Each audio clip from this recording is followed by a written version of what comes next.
So knowing that the GPs are quite stretched at the moment, and in the majority of care homes, it's quite difficult to get a GP to visit the care home residents, the advanced nurse practitioner can actually be the first line responder, right?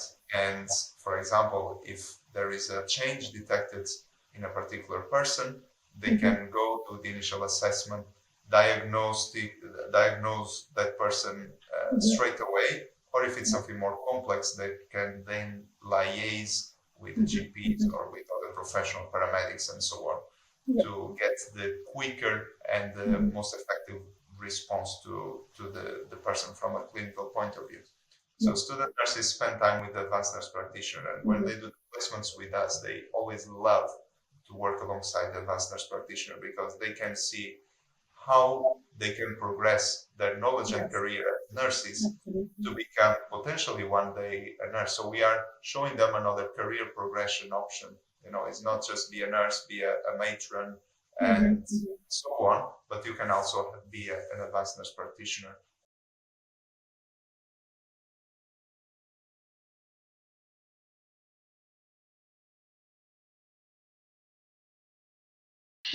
So before I came to live in Wales, I had 3 experiences with one advanced nurse practitioner.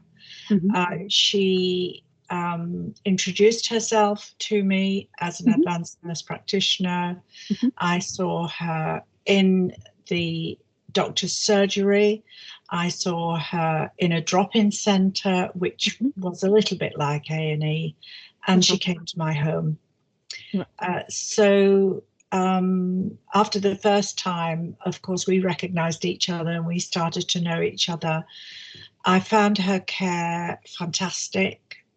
She was very calm. She was very knowledgeable. And I had a lot of trust in her. And her care was excellent. I think as well that generally speaking, one of the things that stood out for me, I think in both settings, was the confidence of the people that were dealing with me. So their confidence in themselves, in their ability to meet any challenge that I might as a patient provide.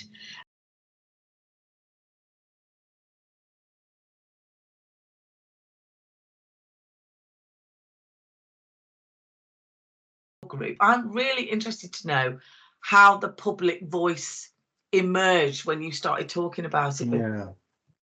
And actually I think there's parallels. Okay, so you know, what we really needed was that focus on protection, because actually when you ask the public what they think about nursing or advanced practice, and actually they've got such a rich view of how much both they have a hold nursing in such a high affection, but also what nursing should be like, could be like, and all the rest of it, which is just like the steering group as well, isn't it, in terms of getting groups of nurses and other professionals around.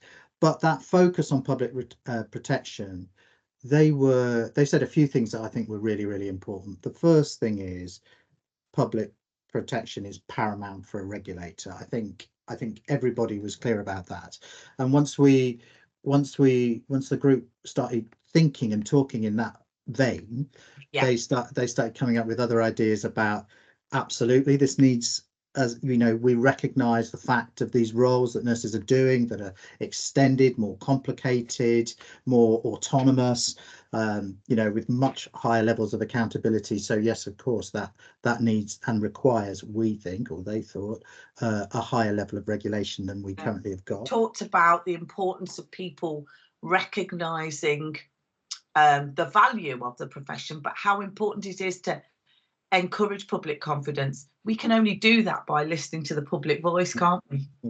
Yeah, without doubt. And the other thing I just build from that is also in the public advisory group, it wasn't just about NHS nursing. This represented nursing right across the board of health and social care in lots of different arenas, whether it was, you know, services from nurses in the voluntary sector, in midwifery and in occupational health, and all sorts of, you know, it was nursing across the board, not just that kind of NHS focus. And I think because, you know, advanced practice happens across the board, doesn't it? Everywhere.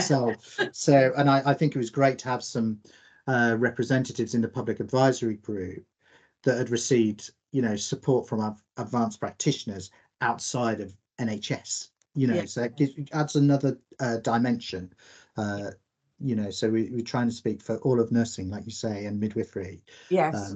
Not just, you know, within the National Health Service. Or the other thing that to build on the kind of representation from the group, not just from the Four Nations and all of the different kind of areas of nursing and midwifery, was also that it also represented groups that find access to healthcare a bit more difficult because of the situations that they find themselves in. So